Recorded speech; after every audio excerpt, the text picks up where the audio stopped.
আর জোরে বলে না আমিন। তাহলে আজকের এই ভালোবাসা দিবসের সাথে মুসলমানের কোনো সম্পর্ক নাই। আর জোরে বলেন আছে? যদি কেউ করে তাহলে কি হারাম? শুধু হারাম নয়, আল্লাহ বলেন মান তাশাব্বাহা বিকওমিন ফাহুয়া মিনহুম। আল্লাহ বলেন যে ব্যক্তি যে জাতির অনুসরণ করলো তার সাথে তার হাসর নাসর হলো। আজকে এই ভালোবাসা দিবস যারা পালন করেছে, আল্লাহর কসম করে বলি, খ্রিস্টান, ইহুদি, বৌদ্ধ, নাসারা, বিধর্মী, পাশ্চাত্যের যত মুসলিম আছে, কিয়ামতের দিন তাদের সাথে হাসর নাসর হবে। আল্লাহর কসম, বিশ্বনবী তোমাকে শাফায়াত করবে না, কারণ বিশ্বনবীর ভালোবাসা দিবস আল্লাহর নবীর এটা নয়, নবীজির ভালোবাসা দিবস 24 ঘন্টা। সুবহানাল্লাহ। কয় ঘন্টা? 24 ঘন্টা। অনেক ছেলেরা মাদার দিবস পালন করে, মাদার দিবস, মায়ের দিবস, মা দিবস। অনেকে আবার বাবা দিবস পালন করে। খ্রিস্টানেরা মা দিবস পালন করে, যেদিন মা দিবস আসে সেই দিন মাকে বৃদ্ধাশ্রমে দেখতে যায়। ছেলে আমার মস্ত মানুষ, মস্ত অফিসার, মস্ত ফ্ল্যাটে যায় না দেখা এপার ওপার, নানান রকম জিনিস আর আসবাব দামি দামি, সবচেয়ে কম দামি ছিলাম একমাত্র আমি। ছেলে আমার প্রতি অগাধ সম্ভ্রম, আমার ঠিকানা তাই বৃদ্ধাশ্রম। ঠিক কিনা? বৃদ্ধাশ্রমে দেখতে যায় খ্রিস্টানেরা, গিয়ে বলে মা 1 বছর পর তোমার দেখতে আসলাম। ওদের জন্য হলো মা দিবস, ওদের জন্য বাবা দিবস। কিন্তু আমরা মুসলমান, আমাদের 24 ঘন্টা আমাদের মায়ের সাথে বাবার সাথে সম্পর্ক। মা যদি ডাক দেয়, ছেলে যদি নফল নামাজের মধ্যে থাকে, এরপরে মা যদি ডাক দেয় নামাজ ছেড়ে যেতে হবে। জবাব দেন ঠিক কিনা? শুধু তাই নয়, প্রত্যেকটি ফরজ নামাজের পর প্রতিনিয়ত আমরা দোয়া করি, রব্বির হামহুমা কামা রব্বায়ানি সগীরা। হে আমার রব, মেহেরবানি করে ইরহামহুমা, আমাদের মা বাবার প্রতি তুমি দয়া করো, সেবা করো, অনুগ্রহ করো, অনুকম্পা করো, মেহেরবানি করে স্নেহ করো। আমার মা বাবার প্রতি ভালোবাসা দাও, তেমন কামা রব্বায়ানি সগীরা, ছোট্টবেলায় আমার মা বাবা আমার প্রতি যেমন ছোট্টবেলায় লালন পালন করেছিলেন, স্নেহ দিয়েছিলেন, ভালোবাসা দিয়েছিলেন, মেহেরবানি করে আমার মা বাবার প্রতি তুমি এরকম দয়া করো। বলি সুবহানাল্লাহ। কমপক্ষে 5 বার। আচ্ছা দেখি আপনাদের মধ্যে কে কে কমপক্ষে 5 বার মা বাবার জন্য দোয়া করেন? একটু হাত তুলে দেখান তো দেখি। যারা করেন রেগুলার, যে না 5 বার মা বাবার জন্য দোয়া করি, মাশাআল্লাহ, এরাই হলো নেককার সন্তান। সুবহানাল্লাহ। হাত নামান। এরা কি সন্তান? বুঝলাম না, এটা জবাব খুলে বলেন, এরা কি সন্তান? আর জোরে বলেন, এরা কি সন্তান? এরাই হলো নেককার সন্তান। আর যারা বিড়ি খায়, খায় না, আবার বিড়ি খায় ফু দিয়ে উঠে দেখে কতদূর গেছে, বিড়ি খায়, নামাজ পড়ে না, রোজা রাখে না, আজে বাজে কাজ করে, এরা হলো বদকার সন্তান। কিয়ামতের দিন নেককার সন্তান কাজে লাগবে, আর বদকার সন্তান মা বাবার বিরুদ্ধে মামলা দায়ের করবে। খুব কঠিন অবস্থা। ছেলে জন্ম দেওয়া সহজ, মনে কিছু নেবেন না। ছেলে জন্ম দেওয়া অত্যন্ত সহজ, কিন্তু ছেলেকে মানুষের মতো মানুষ করা এটি হলো কঠিন। এই জন্য ওয়ালাদুন সালিহুন ইয়াদউ লাহু, নেককার সন্তানের ব্যাপারে বলা হয়েছে, নেককার সন্তান যখন মা বাবার জন্য দোয়া করে, আল্লাহ পাক ডাইরেক্ট মা বাবার দোয়া সন্তান করা মাত্র আল্লাহ পাক কবুল করে নেন। সুবহানাল্লাহ বললেন না?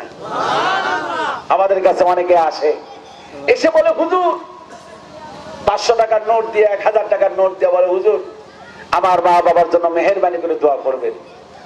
আমি বলি শুনুন, আমি আমি আপনার মা বাবার জন্য দোয়া করব, এই দোয়ার 1% গ্যারান্টি নাই। কিন্তু মনে রাখবেন মুসলমান, আপনি একবার দোয়া করবেন আর আমি 1000 বার দোয়া করব, 1000 বারের কোনো নিশ্চয়তা নাই। আর আপনি একবার দোয়া করবেন, সে দোয়াটাই আল্লাহ পাক কবুল করে নিবে। মনে থাকবে তো নাকি? আমাদের কাছে আসেন, আসার পর আমরা দোয়া করি, রব্বির হামহুমা কামা রব্বায়ানি সগীরা। টাকা তো 100 দিলেন। গ্রামে সাধারণত হুজুরদের হাতে 50 টাকা 100 টাকার উপরে দেওয়া হয় না। শহরেতে 500 টাকা, 1000 টাকা, 2000, 4000, 5000 দেওয়া হয়।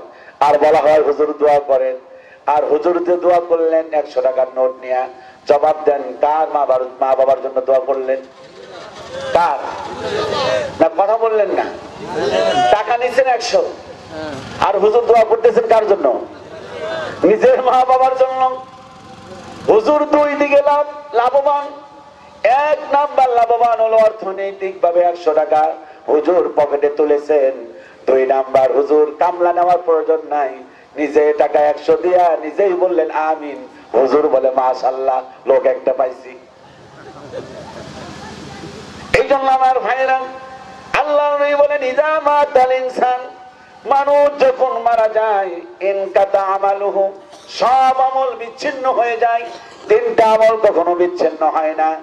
1 নাম্বার হলো সাদাকায়ে জারিয়া। আজকের এই মাহফিলে, গরুস্থানে, মসজিদে, মাদ্রাসায়, মক্তবে আপনি টাকা দেবেন, সাদকায়ে জারিয়া, মারা যাবেন, কিয়ামত পর্যন্ত এর সওয়াব পেতে থাকবেন। সুবহানাল্লাহ। দেখলাম অনেক টাকা দিয়েছেন আপনারা, কেউ 3000, শেষে দেখলাম এক মাস্টার সাহেব দিলেন 8000 টাকা, 10,000। আমি তখন রাস্তায় ছিলাম। এটা ভালো, টাঙ্গাইলে এটা খুব ভালো একটা দিক। টাঙ্গাইলে আলহামদুলিল্লাহ দানের হার অনেক বেশি। এই জন্য আল্লাহ পাক টাঙ্গাইলের সম্পদ অনেক বাড়িয়ে দিয়েছেন। সুবহানাল্লাহ বলেন। টাঙ্গাইল এখন বাংলাদেশের উল্লেখযোগ্য একটি জেলায় রূপান্তরিত হয়েছে। 4 লেনের রাস্তা, যমুনা ব্রিজ এবং 4 লেনের রাস্তা টাঙ্গাইলকে অনেকটাই সারা বাংলাদেশের মধ্যে সম্প্রসারিত করেছে। চিৎকার দিয়ে বলি আলহামদুলিল্লাহ। এই জন্য মাননীয় প্রধানমন্ত্রীকে আমি ব্যক্তিগতভাবে ধন্যবাদ দিই। আমি দিই ধন্যবাদ। আপনারা ভাববেন না যে আবার হুজুর মনে হয় আওয়ামী লীগের বড় লিডার। হ্যাঁ, লিডার না। আমি গতকালকে প্রোগ্রাম ছিল আমার হলো সিলেটে প্রোগ্রাম শেষ করলাম হলো রাত্রি 1টায়। 1:30টার দিকে রওনা করলাম, বাসায় চলে আসলাম মাশাআল্লাহ ফজর আজানের সময়। সারা রাস্তায় মাত্র 4-4.5 ঘন্টার মধ্যেই মাশাআল্লাহ বাসায় চলে আসছি। পুরো রাস্তা একদম কার্পেটিং করা, আলহামদুলিল্লাহ বলেন। এখন আমাদের বক্তাদের জন্য রাস্তাঘাট এত আলহামদুলিল্লাহ অনুকূলে এসেছে। এই জন্য সরকারকে মাঝে মধ্যে দোয়াও করি যে না ভালো কাজ, আবার সমালোচনাও করি, যেগুলো গঠনমূলক সমালোচনা এগুলো করার দরকার আছে না নাই? কথা বলেন। আমাদের একজন আপা, নাম নাই বললাম, সে আপার মনে অনেক কষ্ট আপা। সে আপা পার্লামেন্টে বলে যে তাদের বাউলরা নাকি না খায় মারা যায়, আর দিনের পর দিন নাকি মাহফিল শুধু বেড়ে যাচ্ছে। মনে আছে না নাই? আরে যুবকেরা কথা বলে আছে না নাই? মাথা গরম, বাউল শিল্পীদের খাওয়া বন্ধ হয়ে গেছে। কথা বলে না ঠিক, মানে আরো জোরে বলে ঠিক কিনা? নেরা ফকিরদের খাবার বন্ধ হয়ে গেছে। এখন বাবরি চুলওয়ালা বাংলাদেশে আস্তে আস্তে কমে যাচ্ছে। বাবরি চুলওয়ালা বুঝেন তো নাকি বাবরি চুল কোনটা? হ্যাঁ, তারপরে লাল সালু মিয়া, ভণ্ডামি, মাঝার, এগুলো কমে গেছে। এখন তাফসীর মাহফিলে আলহামদুলিল্লাহ যুবকদের ঢল নেমে গিয়েছে। যুবকেরা ইউটিউবে ঢুকে এখন আর আজে বাজে গান শোনে না। এখন যুবকেরা গান শোনে মাশাআল্লাহ, কোরআনের তাফসীর শোনে। যুবকেরা এখন ইসলামী গান শোনে। চিৎকার দিয়ে বলেন সুবহানাল্লাহ। বিগত 2 বছর আগে, 1 বছর আগে আমি একটি গান দেখলাম, যে সে গান যেখানে যাই সেখানে গিয়ে শুনি অপরাধী রে, খালি অপরাধী। আমি চিন্তা করলাম যে সর্বনাশ, এত অপরাধী।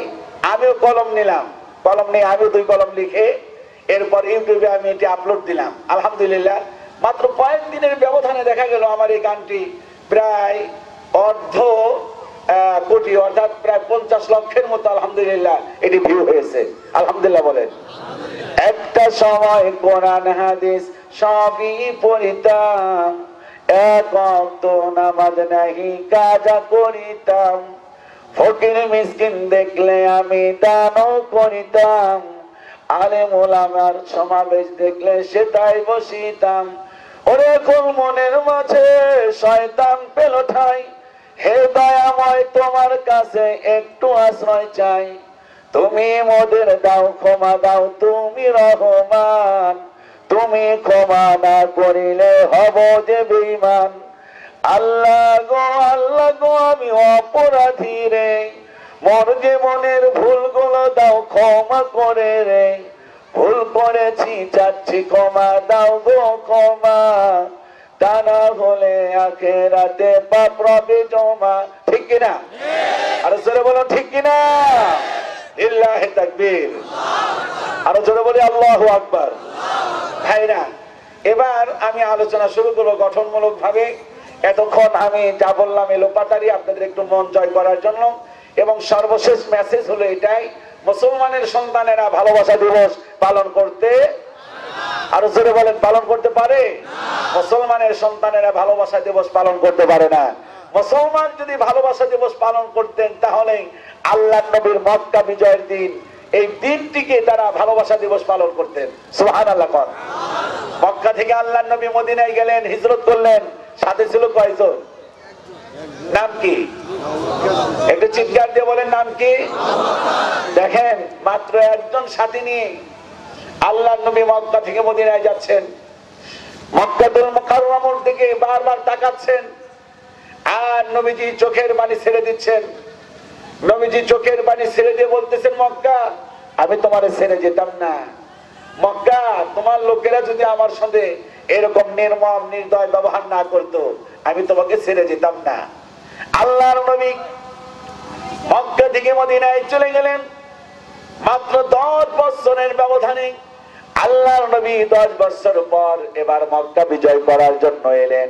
সাথে এবার একজন নয়, 100 জন নয়, 200 জন নয়, আল্লাহর নবীর সঙ্গে হলো প্রায় 10,000 সাহাবী। যেদিন গেলে নদী ছিলেন কয়জন? আর আজকে যেদিন আসতেছেন কয় হাজার? শক্তি কম না বেশি? সেই আমলে 10,000। 1450 বছর আগে 10,000 লোক এক জায়গায় হওয়া সহজ ব্যাপার না কঠিন ব্যাপার? অনেক কঠিন ব্যাপার। আল্লাহ নবীর দেখুন ভালোবাসা কাকে বলে। নবীজি বললেন, ও আমার সাহাবীরা খবরদার, কোন ফলদার বৃক্ষ, যে বৃক্ষের মধ্যে ফল ধরে, ফল ধরেছে অথবা ফল ধরবে এরকম বৃক্ষ কখনো কর্তন করবে না। খবরদার কোন বুড়ো মানুষের উপর আঘাত করবে না। আল্লাহ নবী বললেন, কোন শিশুর উপরে আঘাত করবে না, কোন নারীর উপরে আঘাত করবে না। নবীজি কত সুন্দর ভালোবাসার কথা বললেন। নবীজি এবার ঘুরে ঘুরে বেড়াচ্ছেন, ঘুরে ঘুরে দেখতেছেন।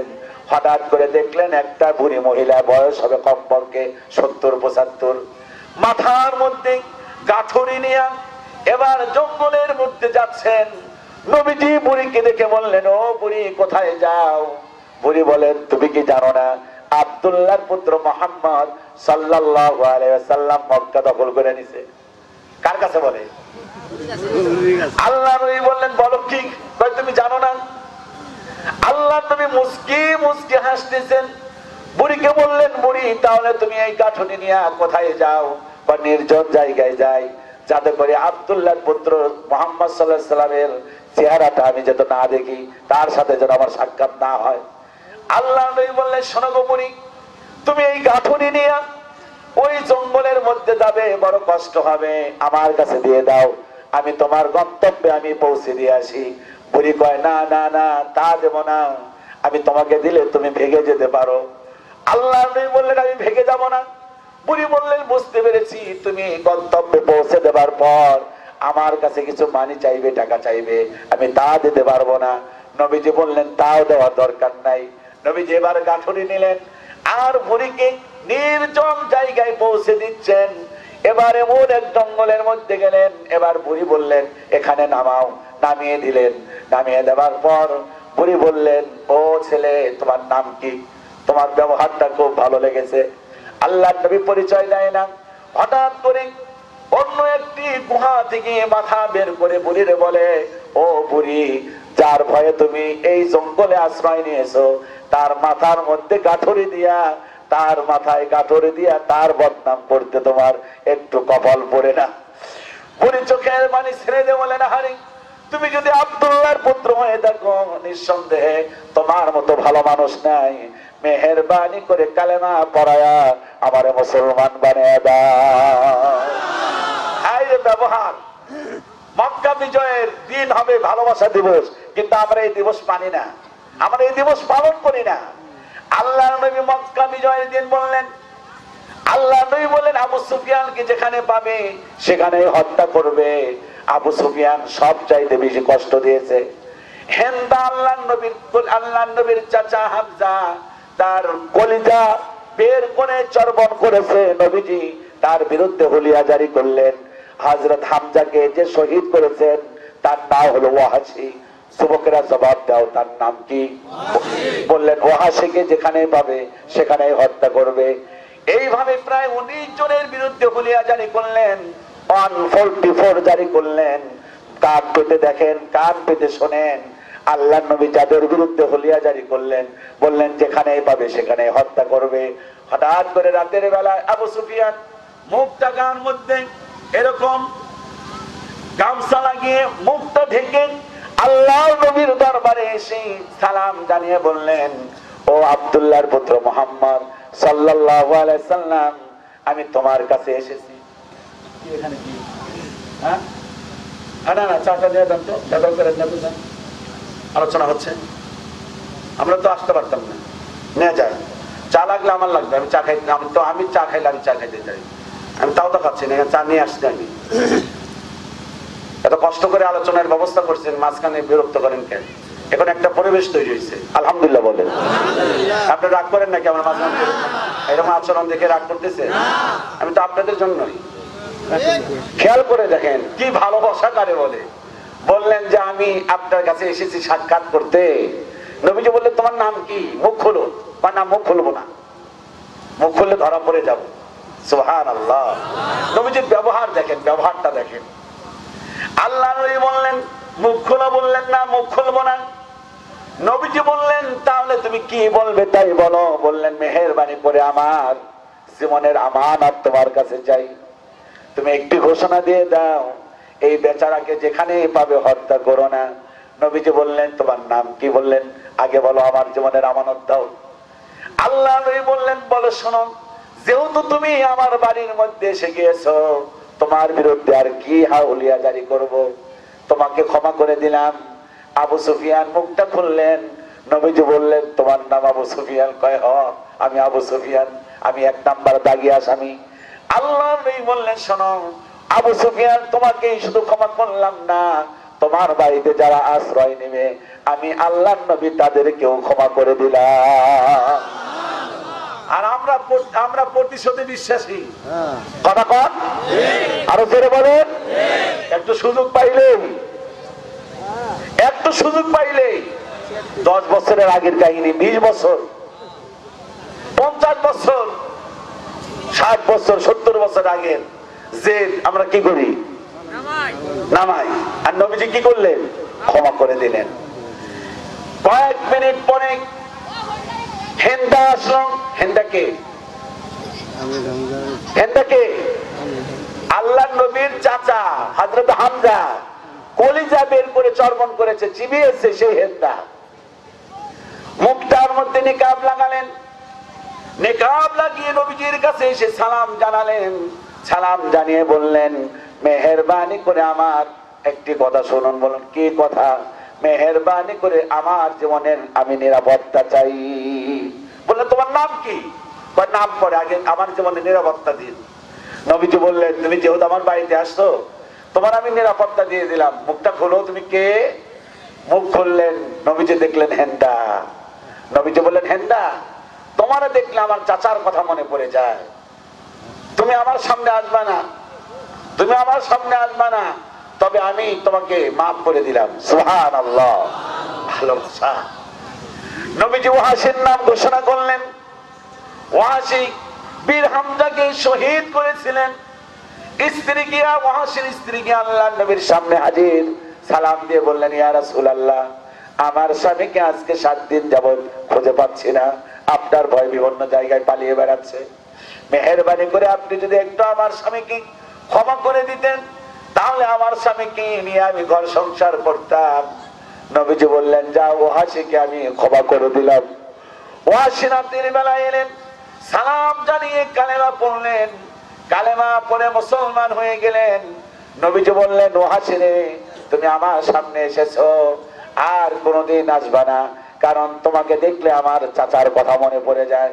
ওয়াসি বললেন, হুজুর, আপনার চাচাকে আমি এমনি শহীদ করি নাই। আমার গার্ডিয়ান, আমি যার লোক ছিলাম, যিনি আমার মনিব ছিলেন, উনি আমার বাধ্য করেছে, যার কারণে আমি শহীদ করেছি। তবে ইয়া রাসূলুল্লাহ, আপনি প্রাণ খুলে দোয়া করে দেন, যে তলোয়ার দিয়ে আমি আপনার চাচাকে শহীদ করেছি, এই তলোয়ার দিয়া যেন ইসলামের চির দুশ্মনকে যেন দুনিয়া থেকে বিদায় করে দিতে পারি।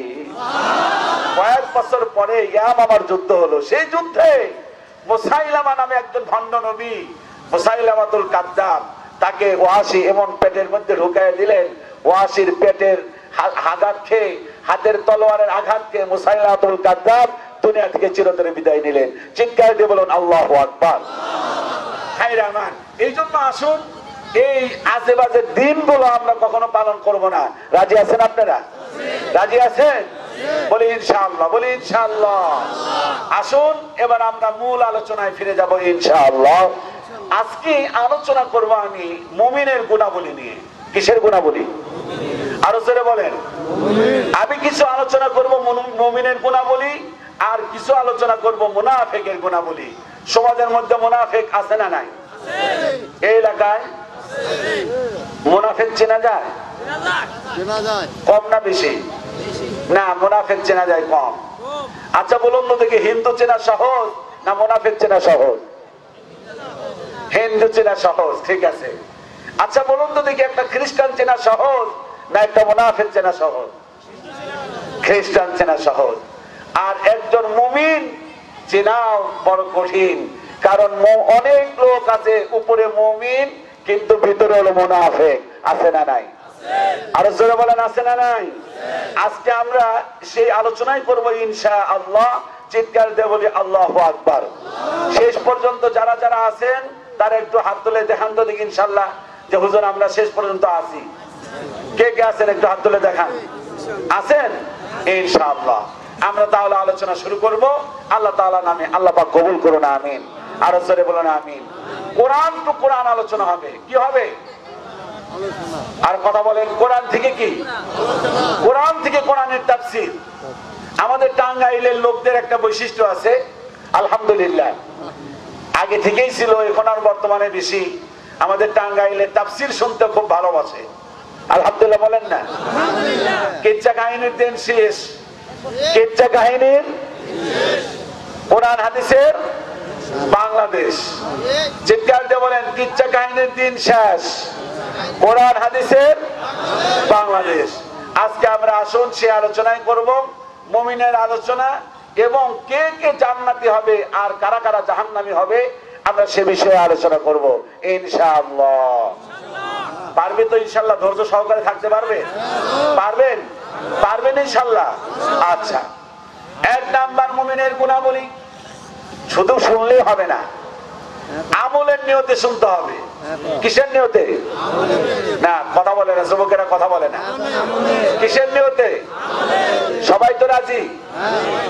এক নাম্বার হলো قد أفلح المؤمنون الذين هم في صلاتهم خاشعون। ওই সকল মুমিনেরা সফল কাম, ওই সকল মুমিনেরা সফল কাম, আল্লাযীনা হুম ফি সালাতিহিম খাশিউন, যারা সালাতের মধ্যে খাশে, বিনয়ী। সালাতের মধ্যে কি? বিনয়ী সালাত। তাহলে বোঝা গেল আমাদের দেশে শুধু বিনয়ী সালাত পাওয়া যেমন সহজ, আবার আমাদের দেশে মুনাফিকের সালাত আছে না নাই? তাহলে একটা হলো মুমিনের সালাত, আর একটা হলো মুনাফিকের সালাত।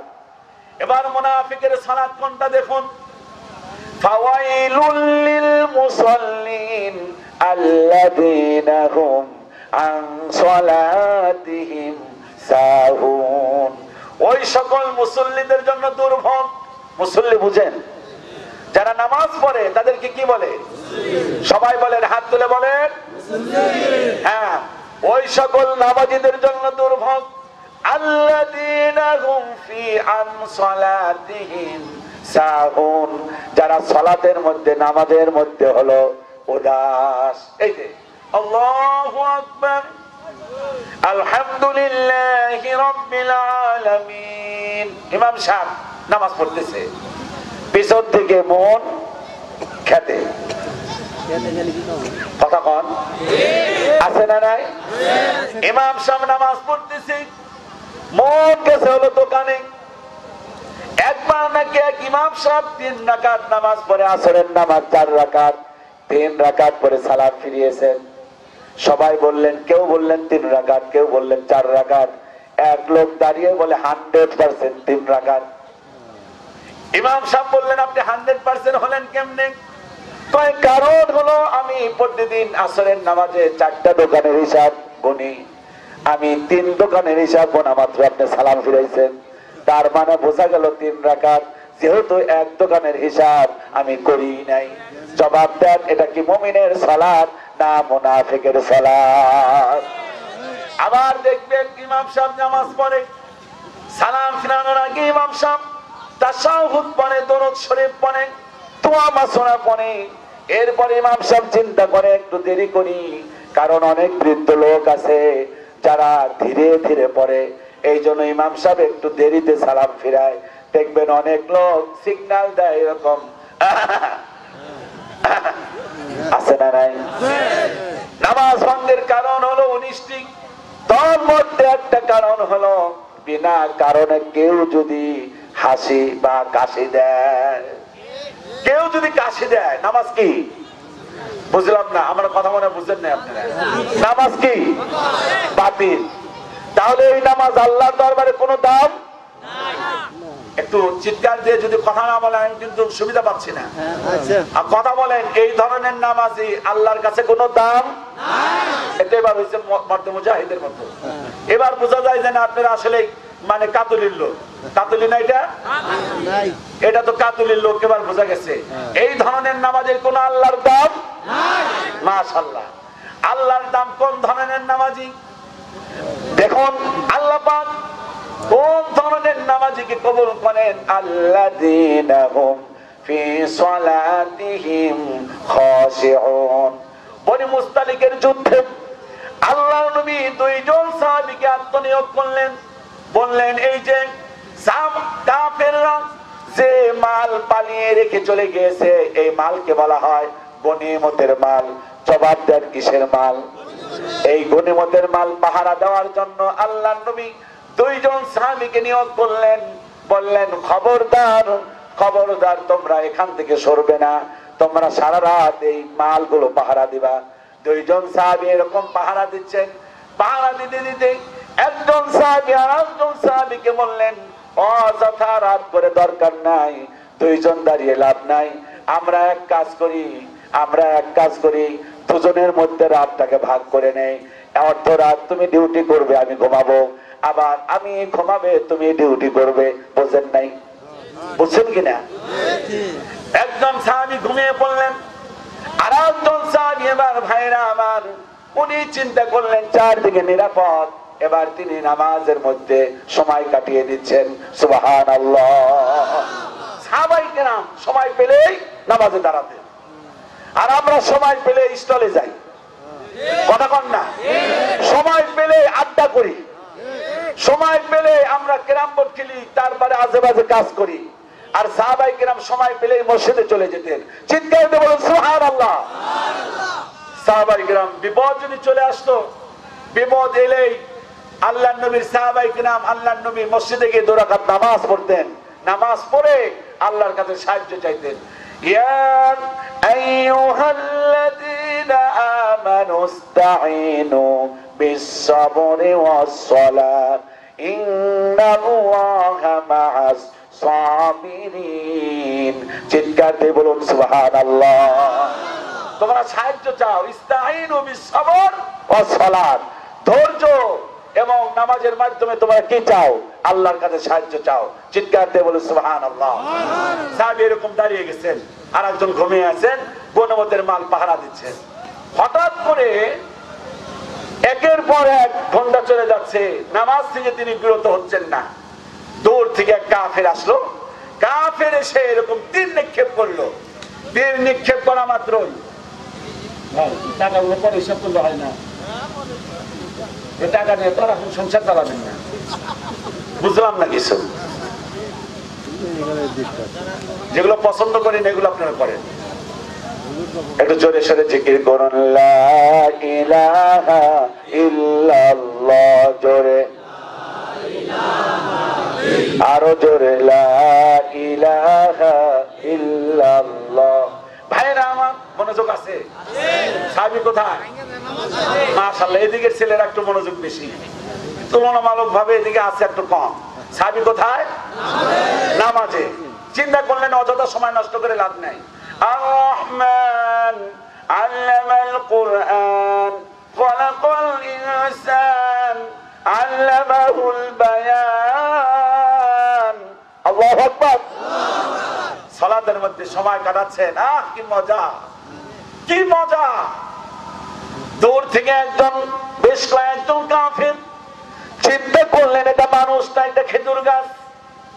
তীর নিক্ষেপ করলেন, কাফের তীর এসে আল্লাহ নবীর এই সাহাবীর কাঁধের মধ্যে বেঁধে গেল। সাহাবী নামাজের মধ্যে, সাহাবী নামাজ শেষ করে না, আর একটা তীর নিক্ষেপ করল, আর একটা তীর এসে কাঁধের মধ্যে বেঁধে গেল, নামাজ শেষ করে না, আর একটা তীর বিঁধলো। সাহাবী চিন্তা করলেন এইভাবে যদি তীর বিঁধতেই থাকে তাহলে কাফেররা এসে আক্রমণ করে মালগুলো তারা ছিনিয়ে নিয়ে চলে যাবে। উনি রুকু করলেন, সাজদা করলেন, এবার তাশাহুদ পড়ে, দরুদ শরীফ পড়ে, দোয়া মাসুরা পড়ে সালাম ফিরিয়ে যে সাহাবী ঘুমিয়ে আসছিলেন তাকে ডাক দিয়ে বললেন, ও আল্লাহর নবীর সাহাবী, ঘুম থেকে উঠুন, উঠে আপনি আপনার দায়িত্ব পালন করুন। উনি ঘুম থেকে উঠলেন, উঠে দেখলেন আল্লাহু আকবার, একটা না দুইটা না, তিনটা তীর তার শরীরের মধ্যে বিঁধে আছে। টান দিয়ে বের করলেন, ফিনকি দিয়ে রক্ত বের হলো। সাহাবী বললেন, ও আল্লাহর নবীর সাহাবী, তোমার শরীরের মধ্যে যখন একটা তীর বিঁধেছে তখন কেন ডাক দাও নাই?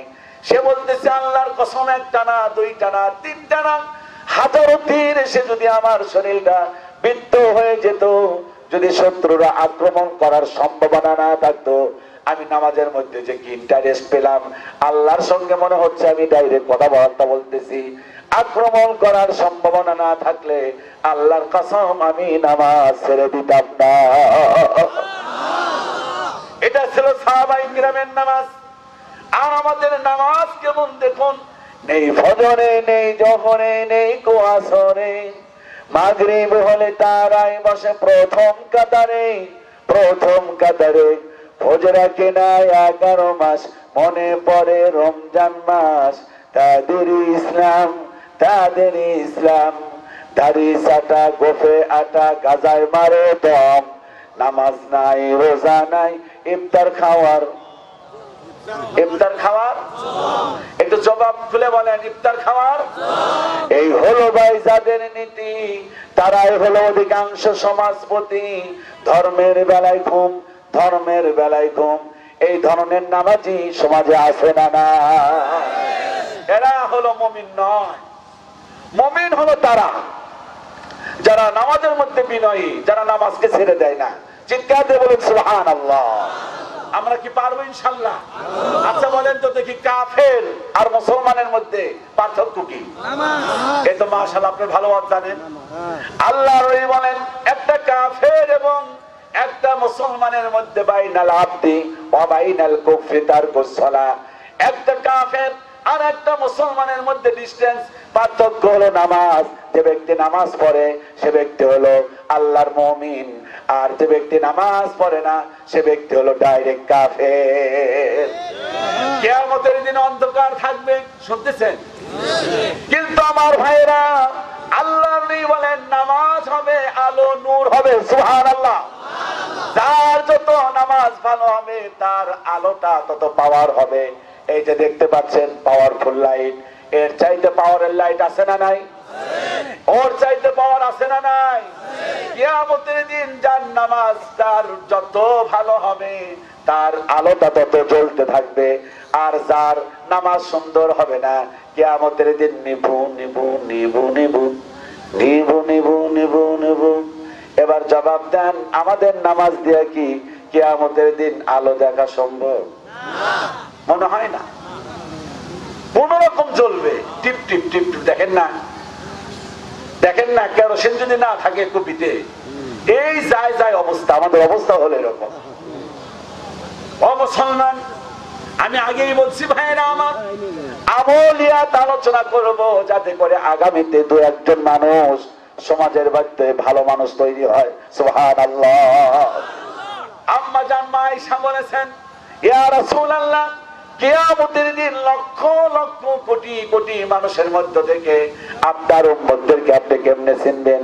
আল্লাহর নবী বললেন, শোনো গো আমার চা, আমার আয়েশা, গুররাম মুহাজ্জালিন, একটা ঘোড়ার পাল, সমস্ত ঘোড়ার পালগুলোর কপালগুলো হলো ভাইরা আমার লাল, কিন্তু একটা ঘোড়ার কপাল যদি কি থাকে, সাদা থাকে, তাকে চিনে কে বের করা যাবে কিনা?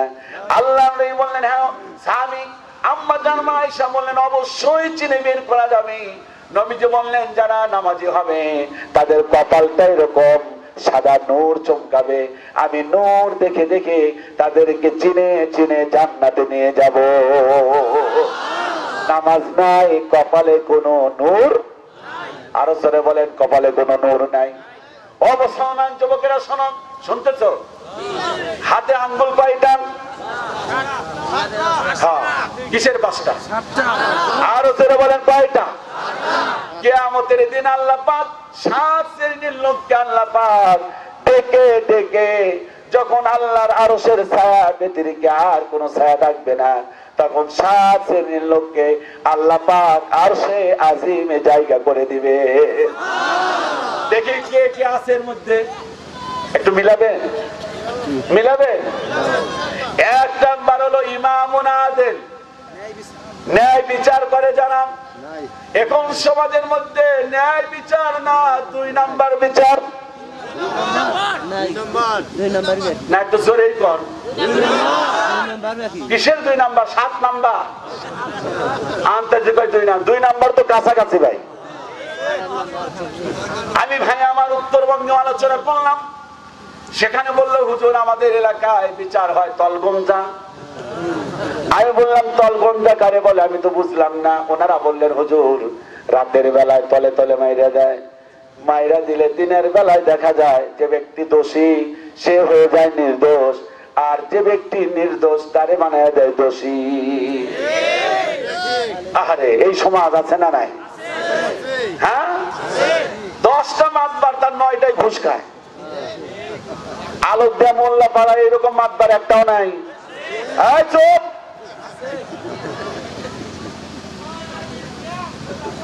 দেখবেন এই মাতবাড়িতে আবার হুজুরদের ডাকে না, ডাকে? বা হুজুররা কি বুঝে?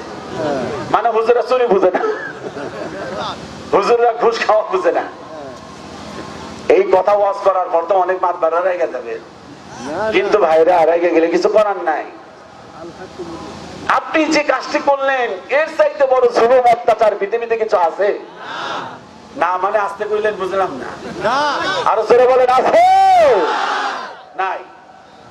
বিচার ধনী মানুষেরা যদি করে কোনো অন্যায়, ডেকে নেয়, কয় ভাই নাই, কাজটা করা তার ঠিক হয় না, কয়টা দিন পালায়া থাক, পালায়া থাক। ভাগনারে পালাইতে দিছে। আর গরিব মানুষ যদি কোনো অন্যায় করে, ইমাম সাহেব চাইতে গেছে, সমাজে কোনো বিচার নাই, ইমাম সাহেব খেপে গেছে। ইমাম সাহেব খেপে গেছে। কার বিরুদ্ধে? গরিবটার বিরুদ্ধে। আহারে আমার ভাইয়েরা, বিরক্ত হচ্ছেন?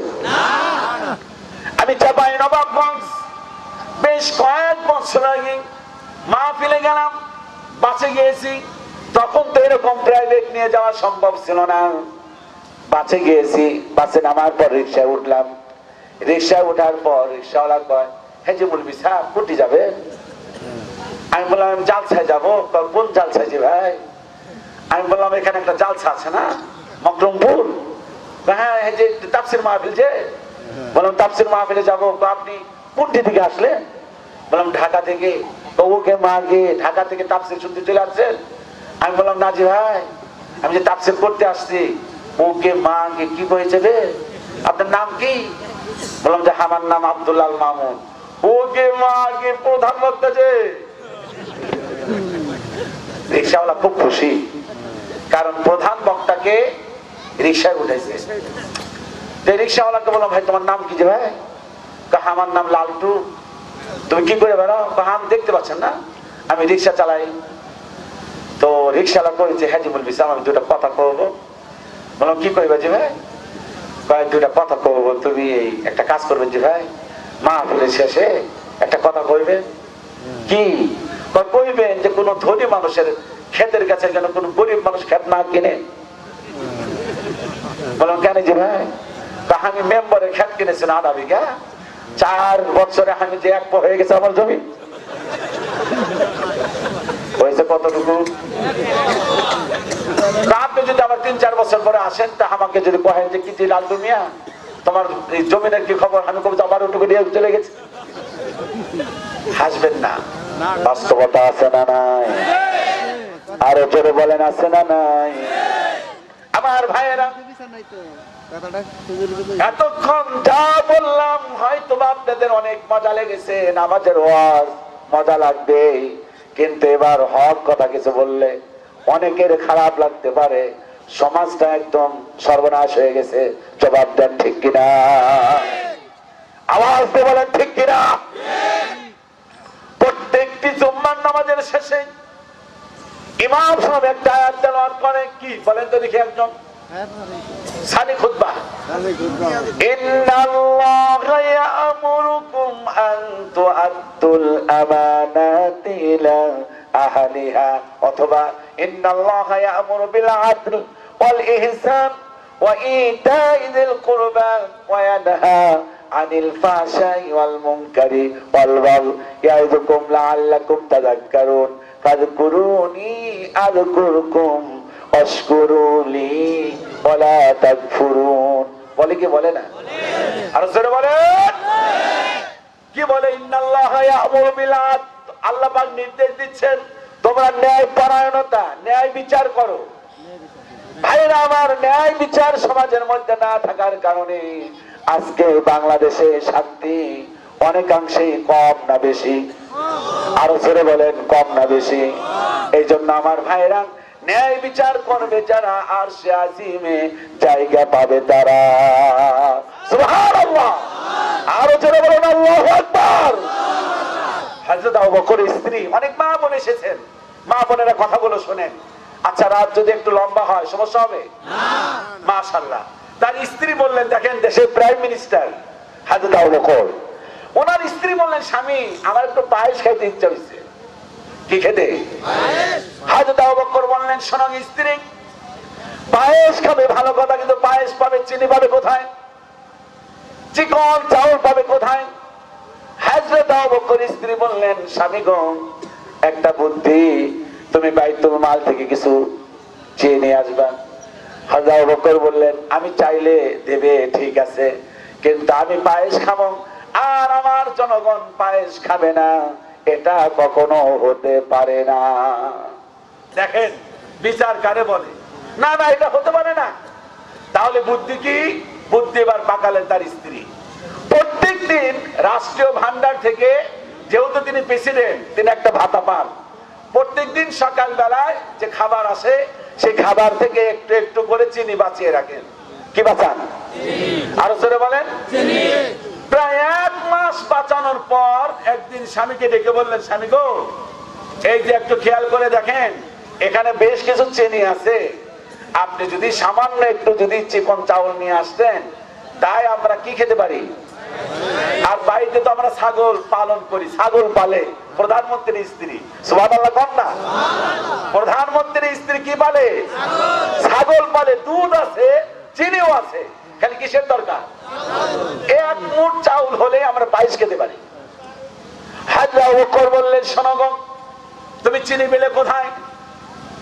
বললেন এই যে আমাদের সরকার থেকে প্রত্যেক দিন যে নাস্তার জন্য যে বরাদ্দ চিনি, সেই চিনি থেকে এক চিমটি করে 1 মাস বাঁচানোর পর এতটুকু চিনি।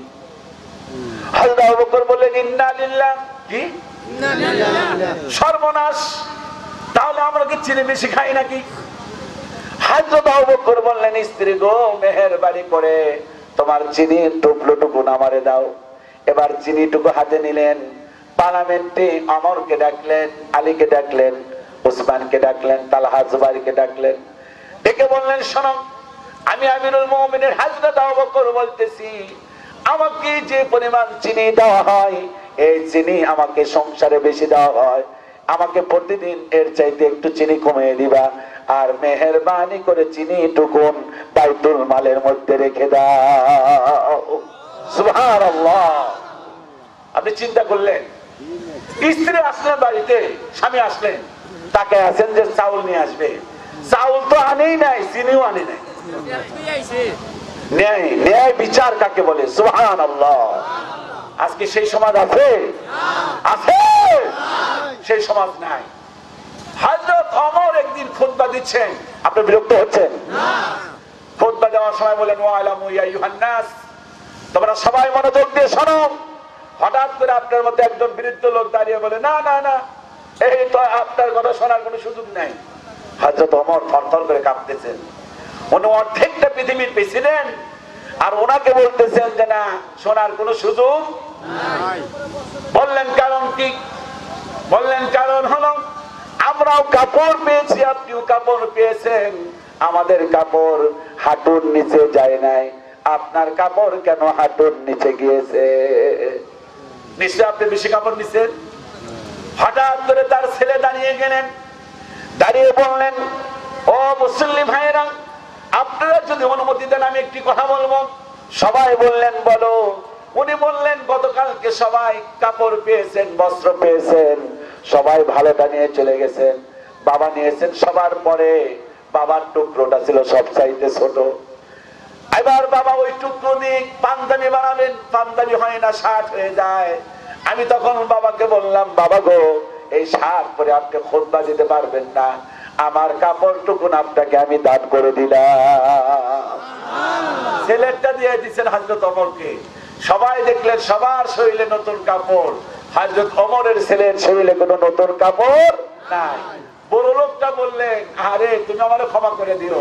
হযরত ওমর তার বুকের মধ্যে জড়িয়ে ধরে বললেন, আরে তোমার মতো লোক যতদিন পর্যন্ত এই পৃথিবীতে বেঁচে থাকবে, ওমর সহজে বাম পা ডান পা, ডান পা বাম পা হবে না। ওমর ততদিন পর্যন্ত ইসলামের উপরে অটল এবং অবিচল থাকবে। চিৎকার দিয়ে যুবকেরা বলো আল্লাহু আকবার। তাহলে ইমামুন আদিল, ন্যায় বিচার করবে যারা, জান্নাতে 1 নম্বরে আরশে আজিমে জায়গা পাবে তারা। চিৎকার দিয়ে বলুন সুবহানাল্লাহ। 2 নাম্বার মনে আছে তো? আছে। 2 নাম্বার হলো 1 ওয়াক্ত নামাজ শেষ করে আর 1 ওয়াক্ত নামাজের জন্য মনে মনে তৈরি থাকে। আমি এবার এই মোল্লা পাড়া আলোক দিয়ে দেখতে চাই এই ধরনের কয়জন মুসল্লি আছেন যে 1 ওয়াক্ত নামাজ পড়ার পর আর 1 ওয়াক্ত মনটা মসজিদের মধ্যে ঝুলন্ত থাকে। কার কার থাকে একটু হাত তোলেন দেখি। মাশাআল্লাহ, 1 জন 2 জন 3 4 5 6 7 8। আচ্ছা, একটু এবার 8 জন রেগুলার পাইলাম, একটু বাড়ানো যায় জানি ইনশাআল্লাহ হুজুর।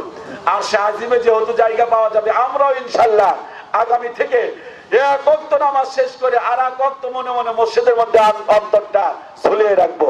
কে কে পারবেন হাত তুলে দেখান তো দেখি। লিল্লাহি তাকবীর। আমি আগেই বলেছি আমলিয়াত আলোচনা করব, বলি ইনশাআল্লাহ। 3 নাম্বার যুবক। কোন যুবক? ওই সকল যুবক চেহারাটা সুন্দর, একজন সুন্দরী মেয়ে প্রেমের অফার দিয়েছে, আই লাভ ইউ। কি কারে বলছে? আমি হাদিস শোনাচ্ছি। ছেলেরা তো প্রেম করে না মনে হয়, করে কি? করে। প্রেম করবে যারা আরশে আজিমে জায়গা পাবে না তারা। প্রেম ছেলেও করে, আহারে কি করেন আপনি।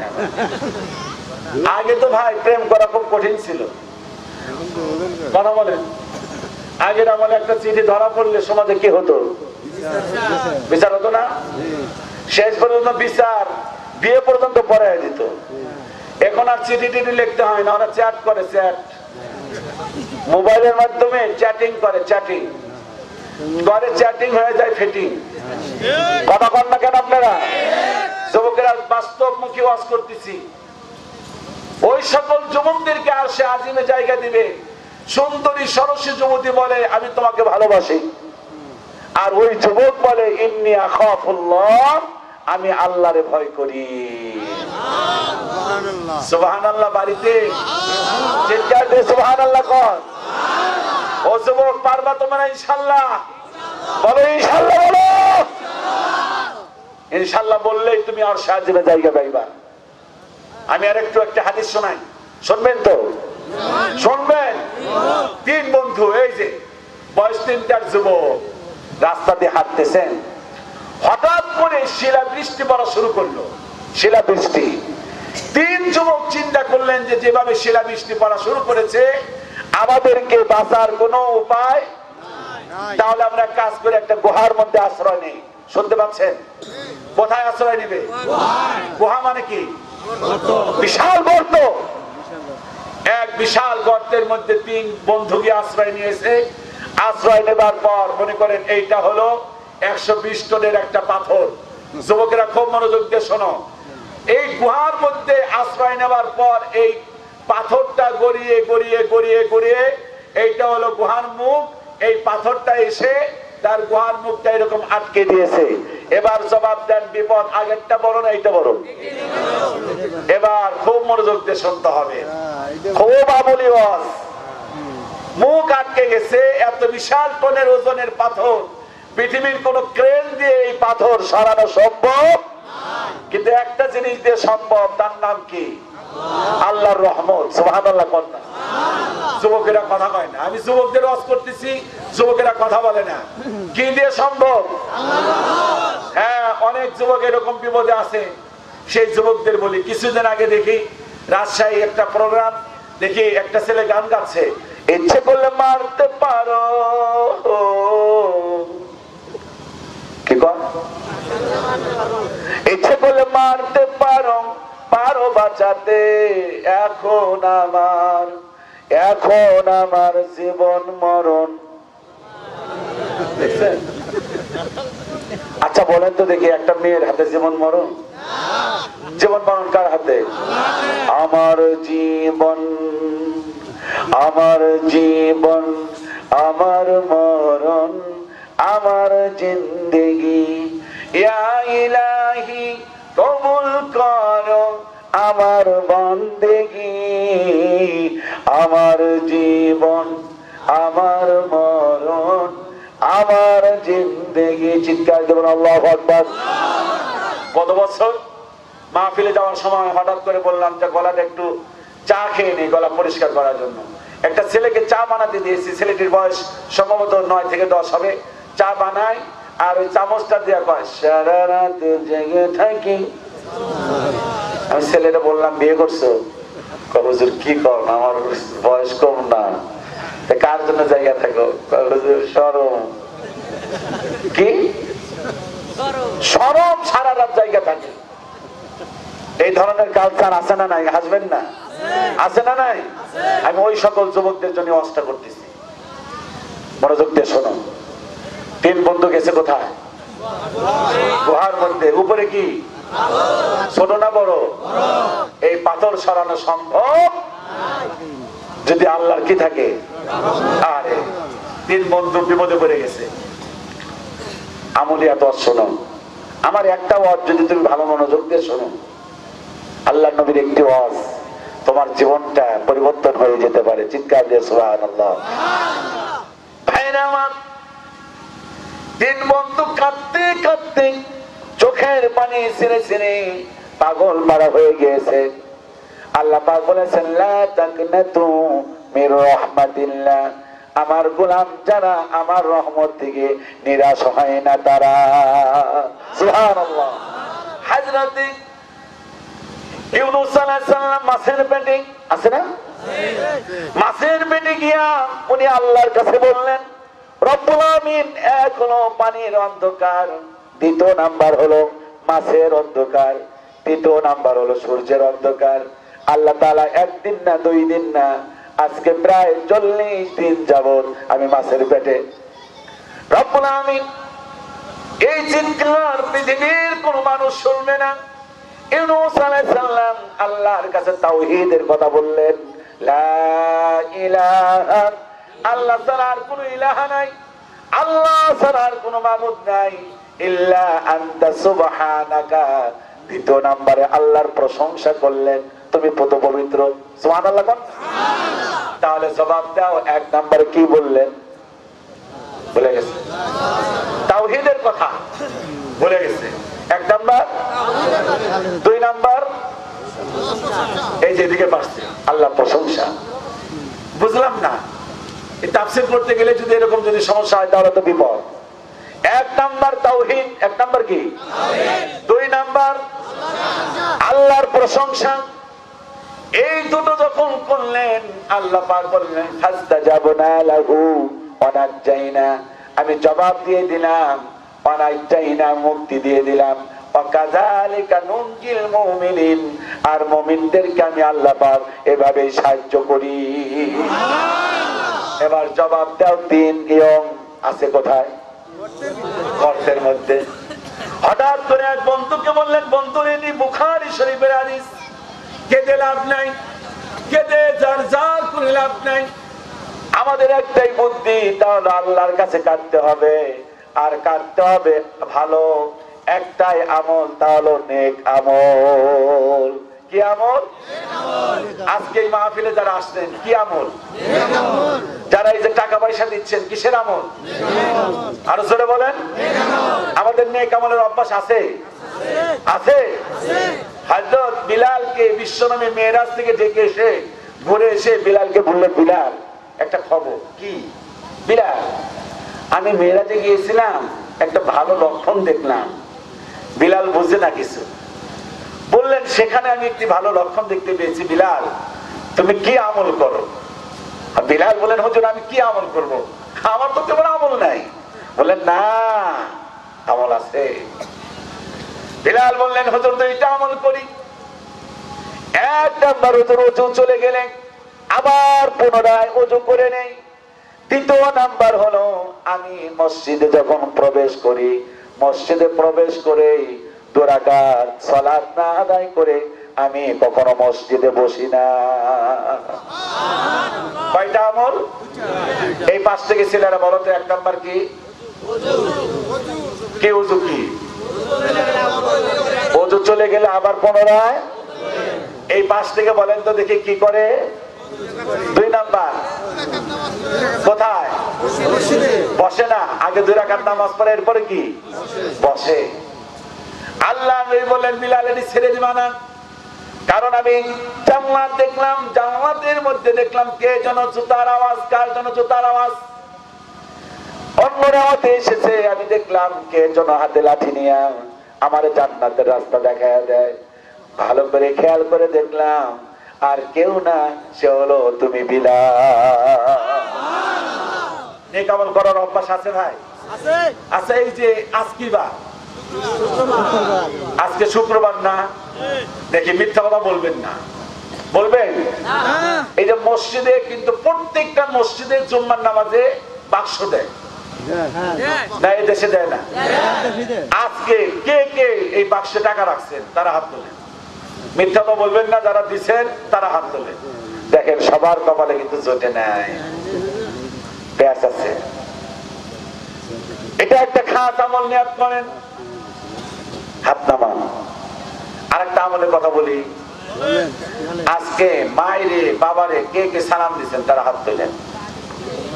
দেখেন মিথ্যা তো বলবেন না, না কথাও বলবেন না। কথা বলবেন পরে, কথা বলবেন পরে, শুনবেন আগে। একজন কেউ আছেন যে আজকে হুজুর আমার আম্মুরে সালাম দিছি, আব্বুরে সালাম দিছি? একজনও নাই।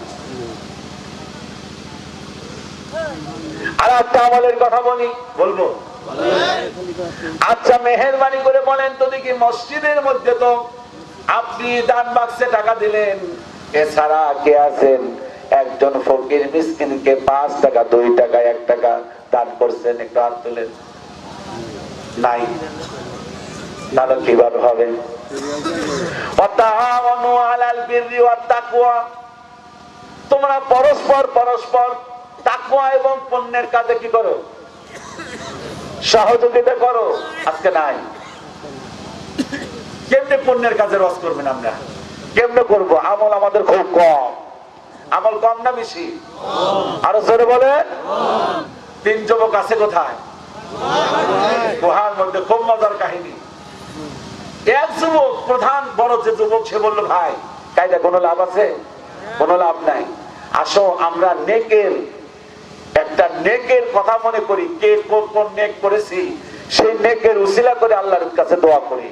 হয়তো বা আল্লাহ দোয়ার উসিলায় আমাদের বিপদ থেকে উদ্ধার করতে পারেন। সুবহানাল্লাহ। একবার বললো, প্রথম যে একটু সিনিয়র, একটু বয়স বেশি, তাকে বললো, তুমি বলো। বলো যে আমি হ্যাঁ হ্যাঁ হ্যাঁ, আমার একটা নেকের কথা মনে পড়ে। আমার বাড়িতে একটা চাকর থাকতো। সে চাকরটা দীর্ঘদিন কাজ করার পরে, ওই যে 12 মাসি চাকর আছে না, কথা কন না, কয়েক মাস চাকরি করার পর এই লোকটা পালিয়ে চলে গেছে। পালিয়ে চলে যাওয়ার কারণে আমি খুব বিপদে পড়ে গিয়েছি। আমি তখন চিৎকার করে বললাম, রব্বুল আমিন, আমানত খেয়ানত করা কখনো সম্ভব না। নবীজি বলেছেন, আয়াতুল মুনাফিকি সালাসা, মুনাফিকের আলামত হলো 3টি। ইযা হাদাসা কাযাবা, কথা বললে মিথ্যা বলে। ওয়া ইযা ওয়াদা আখলাফা, ওয়াদা দিলে ওয়াদা ভঙ্গ করে। ওয়া ইযা তুমিনা খান, আমানতের খেয়ানত করে। আমি এই আমানতগুলো যদি খেয়ানত করি তাহলে আমি তো মুনাফিক হয়ে যাব। আমি কি করলাম? ওই লোকটার টাকাগুলো দিয়া প্রথমে আমি 4টা-5টা বকরি কিনলাম, ছাগল কিনলাম। ছাগল কেনার পর ছাগলগুলো পালা শুরু করলাম। মাত্র কয়েক মাস পালার পরে ছাগলগুলো বাচ্চা দিল, আরো বাচ্চা দেয়, আরো বাচ্চা দেয়। এইভাবে পালতে পালতে এক পর্যায়ে দেখা গেল পুরো একটা চারণ ভূমি, তার মানে যেখানে ছাগল রাখে, পুরো ক্ষেতটা বোঝাই হয়ে গেল। সুবহানাল্লাহ। লোকটা, ওই লোকটার অপেক্ষায়, কোন লোকটা? কথা কয় না? মাশাআল্লাহ মাশাআল্লাহ। দেখেন আমল কাকে কি, আমল কোথায় নিয়ে যায়, বিপদ থেকে কিভাবে উদ্ধার করে। এই লোকটা কোন লোকটা? মাশাআল্লাহ, এই তো আপনারা ভালো। এই চাকরটা কয়েক বছর পরে এসে সালাম জানিয়ে বললেন, আসসালামু আলাইকুম, আপনি কি আমারে চিনতে পেরেছেন? বললেন, হ্যাঁ চিনছি। মেহেরবানি করে আমার পাওনাটুকু দেন, আমি বড় বিপদে আছি। আমি পালিয়ে চলে গিয়েছিলাম, আমার একটা বিপদ ছিল। আমি বললাম, ওই যে ক্ষেতের দিকে তাকাও, ওই ক্ষেতের মধ্যে যতগুলো ছাগল দেখতে পাও সবগুলো তোমার। লোকটা কয়, আমার সঙ্গে মশকরা করো না, আমার আসল পাওনাটা দাও। আমি বললাম, আল্লাহর কসম করে বলি, সবগুলো তোমার, একটাও আমার না। তোমার প্রতীক্ষায় আমি শুধুমাত্র আমি দিন গুনতেছিলাম। আল্লাহ তাআলা শুনতেছেন?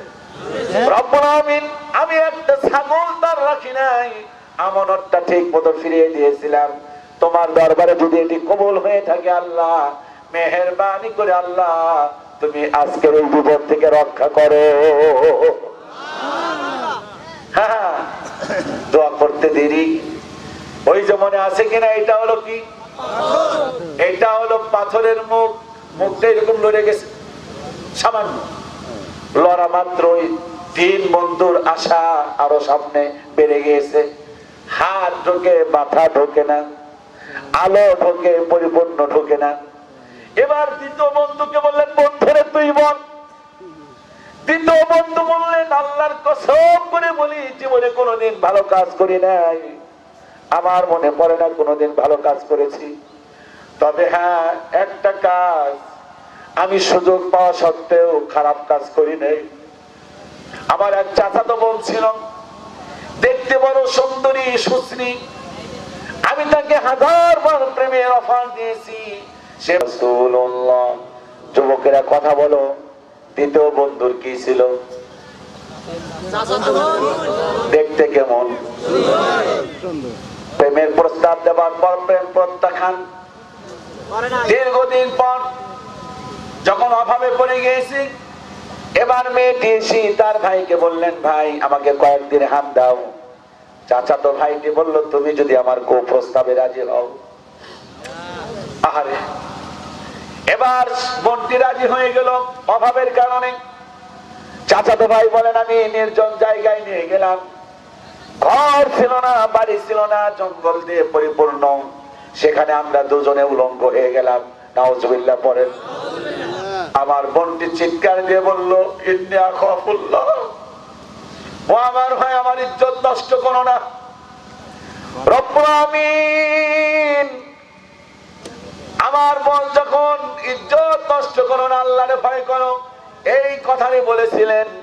বলা মাত্র আমি আর ওর শরীরে তাকাই নাই। এই যেমন একটা দৌড় দিয়েছিলাম, আজও কোনোদিন আমার বোনের কথা মনে করি না। আল্লাহ তাআলা সেদিন সুবর্ণ সুযোগ ছিল, ইচ্ছে করলে আমি তার ইজ্জত নষ্ট করে দিতে পারতাম, বলি নাই। আল্লাহ তোমার ভয়ের কারণে, তোমার কাছে যদি মঞ্জুর হয়ে থাকে, আজকে মেহেরবানি করে আল্লাহ আমাদের এই বিপদ থেকে রক্ষা করো। বলা মাত্রই পাথরটা আর একটু সরে গেছে। সুবহানাল্লাহ বললেন। বাকি আছে কয়জন? ছিল কয়জন? একজন আমানত দিয়ে দিছে। 2 নাম্বার আল্লাহকে ভয় করে জেনা ব্যভিচার ছেড়ে দিয়েছে। 3 নাম্বার উনি বলতেছেন, আল্লাহ আমি একটা খাস আমল করতাম, এইটা বলেই আমি মোনাজাতের দিকে যাব। খাস আমলটি হলো, আমি যতক্ষণ পর্যন্ত আমার মায়ের না খেতে দিতাম, ততক্ষণ পর্যন্ত আমি আমার স্ত্রীকেও খাইতে দিতাম না, আমার ছেলেকেও দিতাম না, মেয়েকেও দিতাম না। সুবহানাল্লাহ কোন না? আচ্ছা, কে আছেন যে খুব মায়েরে ভালোবাসেন? একজন হাত তোলেন তো দেখি। যে হুজুর, আমার জীবনে আল্লাহ এবং তার রাসূলের পরে আমার মায়েরে আমি সবচাইতে বেশি ভালোবাসি। একজন মানুষ হাত তুলে বলবেন এই কথাটা। আছেন আপনি? মাশাআল্লাহ, মাশাআল্লাহ, আপনার সৎ সাহস আছে। সৎ সাহস আছে বিদায় এলাকার ছেলে আপনি হাত তুলতে পেরেছেন। চিৎকার করে বলো আল্লাহু আকবার। এবার ওই যুবকটি বলতেছেন, কয় নাম্বার এটা? 3 নাম্বার। রব্বুল আমিন 3 দিনের সফরে বের হই, বাড়িতে কোনো খাবার ছিল না, শিলা বৃষ্টির কারণে বাড়িতে আসতে পারি নাই। 3 দিন পর হাতে বালতি নিয়ে, দুধের বালতি নিয়ে আসতে, এসে দেখি মা ঘুমিয়ে পড়েছে। ছেলে আমার 3 দিনের না খাওয়া, আমার স্ত্রী 3 দিনের না খাওয়া, আমিও 3 দিনের না খাওয়া। গভীর রজনীতে মা ঘুম থেকে উঠলেন, মাকে খাবার দিলাম, এরপরে সন্তানদের দিলাম, স্ত্রীকে দিলাম, আমি দিয়েছি, আমি খেয়েছি। রব্বুল আমিন এই কাজটা করেছি একমাত্র কেবলমাত্র তোমার সন্তুষ্টির কারণে। তোমার দরবারে যদি পছন্দ হয়ে থাকে, মেহেরবানি করে আল্লাহ এই বিপদ থেকে আমাদের রক্ষা করো। এই দোয়া করতে দেরি, সঙ্গে সঙ্গে পাথরটা এখান থেকে সরে যেতে দেরি না। এই জন্য আমি শেষবারের মতো বলবো, ও যুবকেরা, বিশ্বনবী বলেন, বিশ্বনবীকে প্রশ্ন করলেন আমি খেদমত করবো কার? নবীজি বললেন তোমার মা। এরপর কে বললেন তোমার মা। এরপর কে বললেন তোমার মা। এরপর কে বললেন তোমার বাবা। মায়ের গুণ 3 গুণ, বাবার গুণ 1 গুণ। আপনি পীর সাহেবের কাছে দোয়া নেবেন, দোয়া কবুল হতেও পারে, নাও হতে পারে। একজন আলেমের কাছে দোয়া নেবেন, দোয়া কবুল হতেও পারে, না হতে পারে। কিন্তু মা বাবার কাছে দোয়া নেবেন, দোয়া সঙ্গে সঙ্গে আল্লাহ পাক কবুল করে নেবেন। চিৎকার দিয়ে বলুন সুবহানাল্লাহ। আল্লাহর নবী বলেন, ছেলেরা হাত তুলে আঙ্গুল তোলো। ছেলেরা মনোযোগ দিয়ে শোনো, নবীজি বলেন 3 ব্যক্তির দোয়া আল্লাহ ফিরিয়ে দেয় না। 1 নাম্বার মুসাফিরের দোয়া, 2 নাম্বার হলো মাজলুম ব্যক্তির দোয়া, 3 নাম্বার মা বাবার দোয়া। এই 3 ব্যক্তির দোয়া আল্লাহ কখনো ফিরিয়ে দেয় না। আমরা মা বাবার দোয়া কে কে নিতে চাই? হাত তুলে দেখাই। লিল্লাহি তাকবীর। অনেক মা বোন এসেছেন, আমি শেষ করে দেব, আমি 12:30টার মধ্যে শেষ করে দেব। আমি বলেছি মহতারামকে আমি 7 মিনিট আমি মা বোনদের সম্পর্কে বলবো। খুবই গুরুত্বপূর্ণ মেসেজ। ছেলেরা একটু জবান খুলে বলো, মহিলারা সংসারে কাজ করে কম না বেশি? আরো জোরে। খায় কম। আরো জোরে। খায় কম। মার খায় বেশি। মার খায় বেশি। দুঃখজনক বিষয়। আর একটি কথা বলতে হবে, মহিলারা রাতের বেলা ঘুমে বিছানা যায় দেরিতে না আগে? দেরিতে। আর ঘুম থেকে উঠে আগে না দেরিতে? আগে। মাশাআল্লাহ, সবই সত্যি কথা বললেন। এবার একটা কথা বলতে চাই, নবীজি কোনদিন তার স্ত্রীকে, আল্লাহর নবীর স্ত্রী বলেন যে আমরা কোনদিন আগে নবীজিকে সালাম দিতে পারি নাই। নবীজি সবার আগে আমাদের সালাম দিয়েছেন। মেহেরবানি করে আপনাদের মধ্যে কে আছেন যে হাত তুলে বলবেন যে হুজুর আমার বউরে আমি আগে সালাম দিই? আপনি দেন মুরব্বী, দেন। মাশাআল্লাহ, খুব খুশি হলাম। এই যে আপনার বাসাল থানার একটা এলাকা আছে হাবলা, কি হাবলা, আমি ওই এলাকায় মাহফিল করার পর সকালবেলা আমি রাত্রিবেলা বলছি স্ত্রীকে সালাম দিবেন। সকালবেলা এক মুরব্বীরে কইছে, মুরব্বী সালাম দিছেন? আল্লাহ, সালাম দেয়া না বিপদে পড়ছি। কি বিপদে পড়ছেন? আপনার চাচিরে সালাম দিছি। চাচি কয় বুড়া বয়সে শখ করে, হ্যাঁ পোলাহান দেখলে নাতি পুতি দেখলে কি কব? এটা কি শরমের কাম? কথা কন না কেন? আজকে থেকে স্ত্রীকে সালাম দিতে পারবেন কে কে? জানা হুজুর একটা সুন্নাত, আমরা স্ত্রীকে সালাম দেব। একটু হাত তোলেন। আমি বললাম আমার বিয়ে করে নামটা হাত তুলছেন। আর বিয়ে যারা কার করছে তারা হাত তুলো। পারবেন ইনশাআল্লাহ? পারবেন? তাহলে মা বোনেরা অনেক খুশি হবে। মা বোনদের জন্য অনেক সুন্দর কথা। এদিকে তাকান, মা বোনেরা দেখতে পাচ্ছে। এটার নাম কি? পানি। এটার নাম, এটার নাম গ্লাস, এর ভিতরে আছে পানি। এটার নাম পানি। জবাব দেন, এটার নাম কি? আরো জোরে, একটু মহব্বতে ভালোবাসার ওয়াজ করি। ভালোবাসা। আল্লাহ নবীর স্ত্রী বলেন আমি এরকম পানি খেতাম, পানি খেয়ে রেখে দিতাম। আল্লাহ নবী আমাকে এত মহব্বত করতেন, আমি যেখানে মুখ লাগিয়ে পানি খেয়েছি আমি দেখতাম আমার ওই জায়গায় মুখ লাগিয়ে আল্লাহ নবী বাদ বাকি পানিটুকুন খেয়ে ফেলতে। কি মহব্বত! হাই রে মহব্বত স্বামী স্ত্রীর মধ্যে। সুবহানাল্লাহ বললেন না? আল্লাহ নবীর স্ত্রী বলেন হাড্ডি। কিসের হাড্ডি?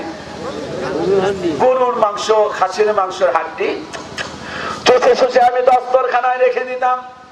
আল্লাহ নবীকে দেখতাম আমার হাড্ডি চষাটা আল্লাহ নবী পুনরায় তিনি চষে চষে খাইতে। সুবহানাল্লাহ কইবেন, জীবনে খাইবেন না কোনদিন। সুবহানাল্লাহ, সুবহানাল্লাহ লাগেছে। যারা যারা এই দুইটা সুন্নাত আমল করবেন তারা একটু হাত তোলেন। জানা ইনশাআল্লাহ হুজুর পারবেন? পারবেন? কথা বল না কে? পারবেন? হ্যাঁ হাত নামান। খালি হাসে বলাবা। ভালোবাসার ওয়াজ করি বলে সুবহানাল্লাহ। আল্লাহ নবী স্ত্রীকে এত ভালোবাসতেন। আম্মা জান মা আয়েশা বলেন নবীজি একদিন বলেন আয়েশা আজকে পূর্ণিমার চাঁদ, আমরা একটু দৌড়াদৌড়ি করব। দৌড়াদৌড়ি শুরু করে দিলেন। একবার যাই বললেন ওই যে একটা গাছ, ওই গাছটা গন্তব্য। আমরা দৌড়ের পাল্লা দিলাম। আল্লাহ নবী দৌড়ের পাল্লা দিলেন। মা আয়েশা বলেন এক দৌড়ে আমি গন্তব্যে পৌঁছে গেলাম। পিছনে পড়ছেন কে? আল্লাহ রাসূল পিছনে পড়ছেন। কয়েক বছর পর হযরত আয়েশার শরীর ভারী হয়ে গেছে। আবার নবীজির মনের মধ্যে যে পারে নাই, নিয়ে গেছে ওই গাছের নিচে। কয় আয়েশা দৌড়ের পাল্লা। মা আয়েশা বলেন আরে আজকে তো আর পারবো না। এমন দৌড় দিলেন মা আয়েশা পিছনে পড়ে গেছেন। নবীজি আগে পৌঁছে গিয়ে মুস্কি হাসি দিয়ে বললেন আয়েশা ওই যে ওই যে ওই যে শোন দিলাম। সুবহানাল্লাহ। তার স্ত্রীরা এত ভালোবাসতেন, একবার 12 জন স্ত্রী চারদিকে ঘেরাও করে ধরছেন। যাওয়া যাওয়ার পথ নাই। হুজুর বইলা দাম আপনি কারে বেশি ভালোবাসেন? নবীজিও আটকে গেছে। সর্বনাশ, কারে থেকে কারে করব? কথা কন না কেন আপনারা? স্ত্রী কয়টা? 12টা। নবীজি খুব চালাক। নবীজি এত চালাক, কয় শোনো আমি কাকে ভালোবাসি সবার সামনে যদি বলি তাহলে কেমন হয়? আজকে বলবো না, কালকে সকালে বলবো সবার সামনে। সবাই খুশি। ও রাতের বেলা সবাই তাকে আছে, আরে আমার কথা যদি কইতো, আহারে আহারে, খালি আহারে আহারে করতেছে। আর আল্লাহ নবী রাত যখন গভীর, সুবহানাল্লাহ কর, সব স্ত্রীর ঘরে গেছেন। ঘরে গিয়ে আল্লাহ নবী দুইটা খুরমা দুইটা খেজুর সবার কয়েকটা আঁচলটা দাও। আঁচল দিয়েছে, আঁচলের মধ্যে দুইটা করে খেজুর দিয়া সুন্দর করে বেঁধে দিয়ে বলে, তোমার যে দুইটা খেজুর দিলাম, খবরদার এই কথা আর কারো কাছে বলবা। সব ঘরে ঘরে এক খবর। কয়টা খেজুর? কয়টা? কয়জনে দিছে? পরের দিন সকাল বেলায় বসছে, হুজুর খবর কি, কারে বেশি ভালোবাসেন? আল্লাহ নবী বলেন, গতকালকে রাতের বেলায় যারা দুইটা খেজুর দিয়েছি তারে বেশি ভালোবাসি। খুশি কয়জন? মনে মনে কয় আমারই ভালোবাসে রে, আমারই ভালোবাসে রে। সুবহানাল্লাহ। আর কি মহব্বতের নবীজি ছিলেন। আল্লাহু আকবার বলেন। নবীজি বলেছেন, খবরদার স্ত্রীর মারো না। মারার অভ্যাস আছে না? কে কে জানি বউরে মারেন? হাত তোলেন তো। ওই যে একজন হাত তুলছে, এই যে হাত তুলছে একটা। হ্যাঁ আল্লাহ রে, এখনো বউ মারে? এই কাজগুলো ঠিক করেন না ভাই, যে ঠিক না। শোনেন শোনেন, এদিকে তাকান, শুনতেছেন? আমি রাজশাহী অঞ্চলে একটা ওয়াজ করলাম, চাপাইতে। বললাম স্ত্রীকে মারা যাবে না। একজন মুরব্বী কয়, মৌলভী সাহেব আপনার সব জালসা ভালো লাগছে, আমার এটা ভালো লাগেনি। কোনটা ভালো লাগে না? আপনার বউ মারা এটা ভালো লাগেনি, আমার বউকে মারতে হবে। বললাম কেন? জি ভাই, আমার বউ দারোগা। আর বউ দারোগা? বউ কি? বললাম কোন থানা দারোগা? যে ভাই আমি তো এলাকায় জালসা করে বেড়াই, কালসাপ, ভোলাহাট, গোমস্তাপুর, নাচল, শিবগঞ্জ, আমি সব থানায় ওয়াজ করি। ওকে মা গে বলবি সব কি কহে, থানার দারোগা নয়, স্বভাব দারোগা। শুনছেন আপনার আমার কথা? শুনে পরে এক লোক হুজুর যে পিটান পিটাই বলে। পরে আমি বললাম, দেখেন কি ইসলাম কত সুন্দর। বউ যদি কথা না শোনে তাহলে প্রথম কাজ হলো স্ত্রীর সাথে কথা বন্ধ করে দাও। কয়দিন? 3 দিন। আর জোরে কম। 3 দিন। কে 3 দিন কথা বন্ধ রাখছিলেন? হাত তোলেন তো দেখি। একজনও না। কিসের 3 দিন বন্ধ? একদিন বন্ধ রাখার পরে কুইনা মারতেন। কথা কন না কেন? আমি কি বাড়িয়ে বললাম না? ঠিক আছে। এক নাম্বার হলো 3 দিন বন্ধ করে দাও কথা না শুনলে। 2 নাম্বার, এতেও যদি লাভ না হয় তাহলে বিছানা করো আলাদা, একজন উত্তরবঙ্গে আর একজন দক্ষিণবঙ্গে। এতেও যদি ভালো না হয় তাহলে নবীজি বলেছেন, কয়েকজন মানুষকে ডাক দাও, মাতবার আছে না, তাদেরকে পরামর্শ দাও। এতেও যদি লাভ না হয় তাহলে 1 তালাক দাও। কয় তালাক? আমাদের দেশে একসাথে 3 না মাইরা দেয়া কয়, তোর মাইরেও তালাক, তোর বাপরেও তালাক। মা বাপ দুইটাই তালাক দিয়ে দিন। কথা কন না কেন? ওই মুরব্বী মনে আছে না? ওই যে বউ কি? মাশাআল্লাহ, ভালো মনে রাখেন তো। সকাল বেলা এসে নবীজি বলেছেন, যদি মারতেই হয় তাহলে লাঠি হবে 8 হাত। কয় হাত? 8 হাত। আমি কই 8 হাত, একজনে কয় 8 হাত। মানে কি শখ ওর বউ মারা? কয় হাত? 8 হাত। ওই লোকটি এসে বলছে, বলবি সাহেব আমি লাঠি বানিয়েছি তো 8 হাত লাঠি বানানোর পর ধরলে যে 3 আঙ্গুল থাকে। বললাম যে 3 আঙ্গুলেই পিটাইবে। হইবে না, আমার বউকে 3 আঙ্গুলে পিটাইলে হইবে না। একটু পরে 10 থেকে 15 মিনিট পরে দেখি মাথা চটকায় নিয়েছে। বললাম কি করবে? গুতো মারবো। গুতো? আমি বললাম যে ভাই গুতো মারা যাবে না। কেন? আপনি কহিছেন যে গুতো মারা যাবে না? আপনি কহিছেন যে 8 হাত লাঠিতে মারা যাবে, আমার যেদিক দিয়েছে সেদিক দিয়ে মারবো। হাসেন কেন? এরকম বউ মারা লোক আছে না নাই? ভাই বউ মারবেন না, বউরে ভালোবাসবেন, বউর কপালে চুমা খাবেন, সগীরা গুনাহ মাফ। সুবহানাল্লাহ। বলে আমার বিয়ে করেন না, এগুলো সুবহানাল্লাহ করে। যারা ময় মুরব্বী বিয়ে শাদী করছেন তারা কর সুবহানাল্লাহ। আমাদের লোকেরা জানে না, এগুলো শোনে না। স্ত্রীকে নিয়ে বেড়াতে যাবেন, স্ত্রীকে নিয়ে বেড়াতে যাবেন, কিন্তু তা না করে স্ত্রী নিয়ে যাবেন মার্কেটে গিয়া পোলার 2টা খোঁচা খাইছে, এখন আর এ বউ ভাল লাগে, এ জামাই আর ভাল লাগে না। খোঁচা যেটা খাইছে এইটা ভাল লাগে।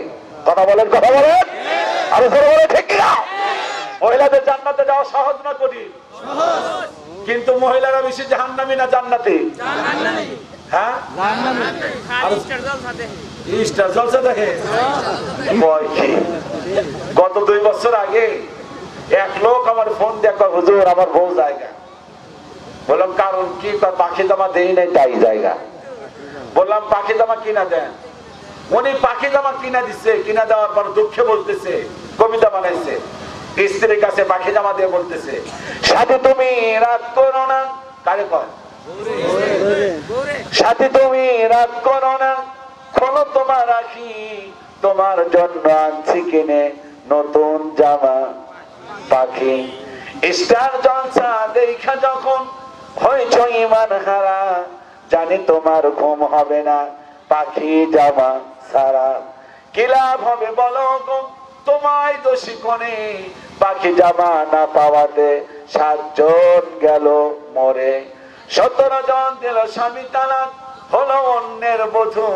হায় রে আমার পাখি জামা, না জানি কি মধু। জবাব দেন ঠিক কিনা? এবার জবাব দেন। এই কথাই শেষ। মহিলারা অধিকাংশ জাহান্নামী না জান্নাতি? তবে মহিলারা 4টা কাজ করলে 8টা জান্নাত খোলা। সুবহানাল্লাহ। এবার বলতে পারবেন, দেখি আপনারা বলেন তো দেখি 1 নাম্বার কি? 1 নাম্বার স্বামীর খেদমত না ভাই। এইটা নিয়ে আপনি বসে রয়েছেন 1 নাম্বারে। 1 নাম্বার হলো নামাজ। 1 নাম্বার কোনটা? 2 নাম্বার হ্যাঁ রমজান মাসের রোজা। কোন রোজা? 3 নাম্বার স্বামীর খেদমত। 4 নাম্বার পর্দা তো করে না, পর্দা করে দাদি আর নানি। আর নাতিন টাইট ফিট পড়ছে। হাই রে টাইট মানে টাইট কারে কয়? কথা কন না কেন আপনারা? নাউজুবিল্লাহ না সুবহানাল্লাহ? যেটারে আই লাভ ইউ বলবো এইটারে টাইট ফিট পড়াইছে। আর যে দাদিরে জীবনে আই লাভ ইউ করবো না, এটার হাতে মোজা, পায়ে মোজা, চোখে মোজা।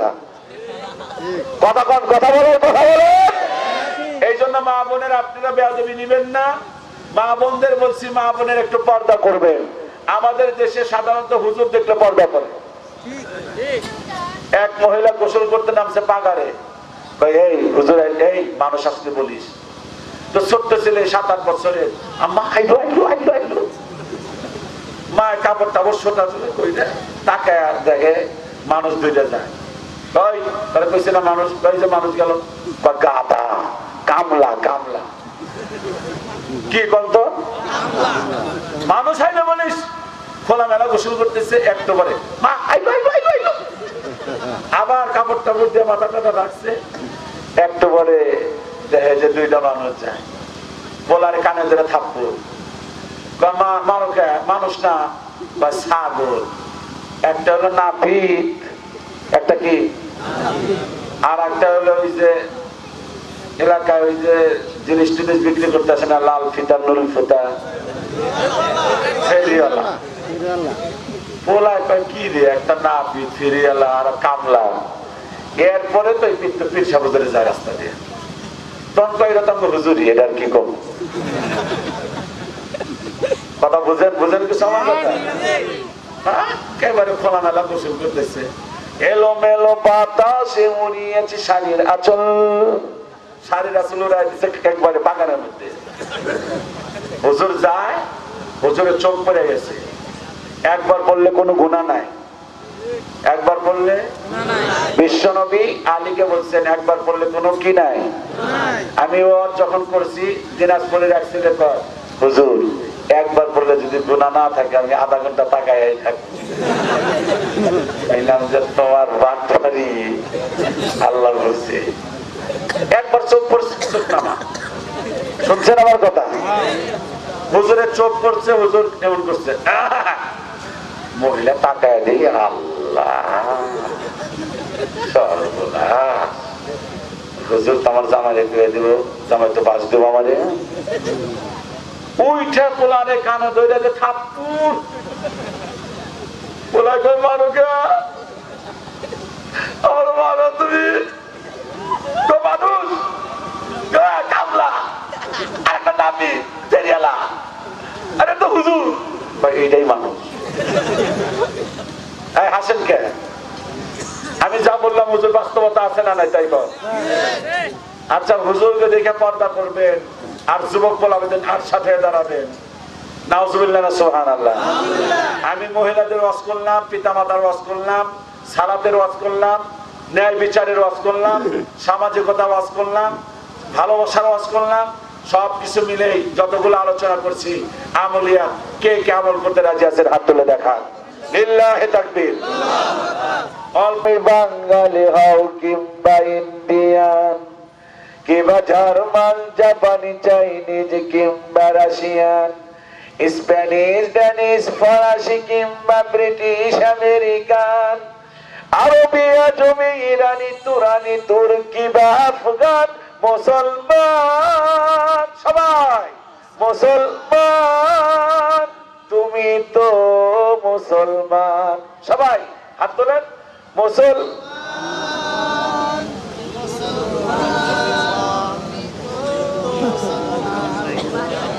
সবাই বলেন খেলে মুসলমান এটুকু শুরু করলেন মুসলমান আর একটু জোরে মুসলমান তুমি তো মুসলমান তুমি সাদা হও কিংবা কালো হও দেখো রক্ত তোমার তুমি সাদা হও কিংবা কালো হও দেখো রক্ত তোমার লাল তুমি সুখী হও কিংবা দুঃখী হও রেখো ঈমান নির্ভেজাল কাছে রও কিংবা দূরে রও তবু কাবাই তোমার ঘর স্লোগানে তোমার কেঁপে উঠে আজো পৃথিবীটা থরথর মৃত্যু তোমায় জানাই সালাম দূরে থাকে শয়তান মুসলমান তুমি তো মুসলমান লিল্লাহি তাকবীর না আল্লাহ